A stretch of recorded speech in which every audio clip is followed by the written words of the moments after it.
Well, guidelines are a document that allows practitioners to follow the best evidence for the management of any disease. In our case, cardiovascular disease. And we think this is really important because 1 out of 3 Americans will die of cardiovascular disease, and nearly 2 out of 3 will either have a heart attack or a stroke. So understanding the best way to treat cardiovascular disease is really important. And prevention of cardiovascular disease is important as well. Prevention of another heart attack or stroke after you've had one, so-called secondary prevention, is really important. Even better is primary prevention, that is, preventing a heart attack or stroke in the first place. And perhaps the best is something called primordial prevention, where you prevent the development of risk factors that lead you to having increased risk for having a heart attack or a stroke.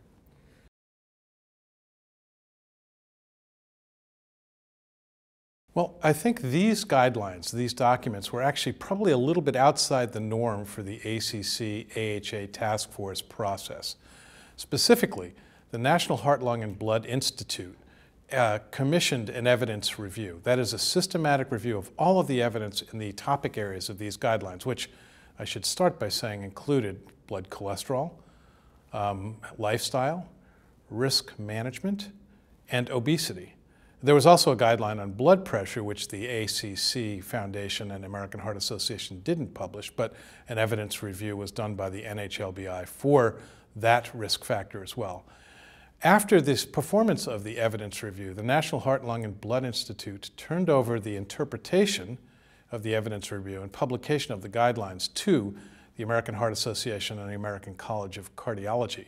And really, our organizations actually brought these guidelines to the public in published form recently, in fact, in the past month. I think these guidelines are squarely in the middle of the 2020 impact goal, which is the first part of that impact goal is to prevent or improve the overall cardiovascular health. And these prevention guidelines really are designed to do exactly that. That's what we want to do. We want to prevent people from actually having their first event or having risk factors for events. And that really is squarely in the space of improvement in cardiovascular health. Medicine really isn't black and white. There are shades of gray, particularly when it comes to treatment with medications, for example, for things like high cholesterol or blood pressure or even obesity. There are a number of studies, and the best studies that we have are things called randomized clinical trials, where a patient has a condition and they are randomized to receive a medicine or a substitute placebo, and then the effect of that medication or the placebo on the outcome is assessed. These guidelines were published on an evidence base that used randomized clinical trial data. From those randomized clinical trial data and interpretation of those data, specific recommendations were generated regarding who to treat and how intensely to treat people, for example, who have high blood cholesterol. And those specific recommendations really vary depending upon some of the other risk factors that you might have, whether or not you're hypertensive, or you have diabetes, or you have already had, for example, a heart attack or a stroke. So there is a lot of interpretation, in addition to hard evidence, that's required when making specific treatment recommendations for patients. And I think if one thing can be said about these guidelines, from my perspective, is that we've really switched from trying to look at people not to get to a target number for either blood pressure or cholesterol or whatever, but try to assess what risk they're at for developing a heart attack or a stroke or cardiovascular disease. Now, I think targets are useful and important, particularly to engage patients about their own cardiovascular health. So my mantra has been, know your numbers, but treat your risk. One of the guidelines addressed something called a risk calculator.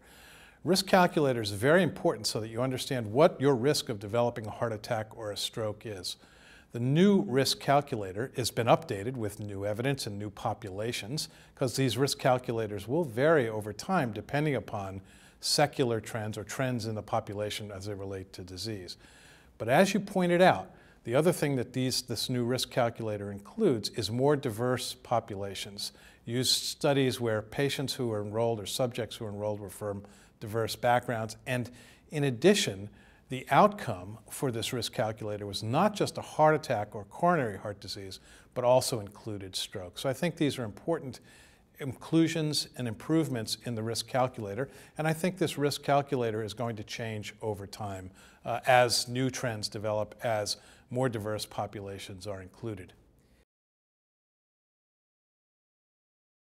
I think that's a great point. The real goal of these guidelines and the risk calculator are to really catalyze or start a conversation between healthcare provider and patient about what their risk is and how best to reduce that risk. There are clearly people, based on randomized clinical trial evidence, who need to be treated for high cholesterol. And there are clearly people who don't need to be treated for cholesterol abnormality. But there are many people in the middle who are at intermediate risk who might benefit from treatment of blood cholesterol. And in fact, the risk calculator and understanding that risk, I think, is the starting point. It's really where the conversation has to begin between patient and provider to decide what the best course of action is to minimize risk and prevent heart attack or stroke. Although the cholesterol guidelines really focused on statins, it did so because those are the randomized clinical trial data that support medicines that are supported by such data that actually do improve outcome. And it turns out that now most of the statins are generic, so they're relatively inexpensive. And importantly, when these decisions were being made and the evidence was being examined, the writing group members did not have relationships with industries that would have clouded their perception or their conversation about what the right approach is for the management of patients with cardiovascular disease.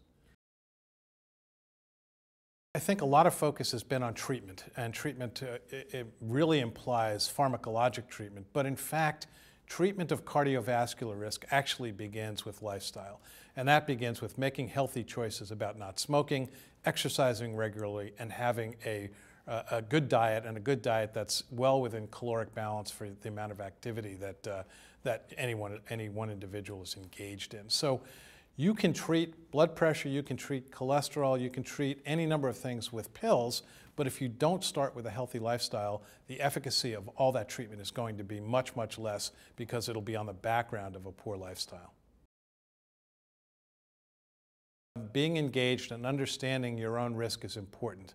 So again, if it's a tagline that you're looking for, my tagline is, know your numbers, but treat your risk. And importantly, make sure that any treatment that you have is on the background of a healthy lifestyle.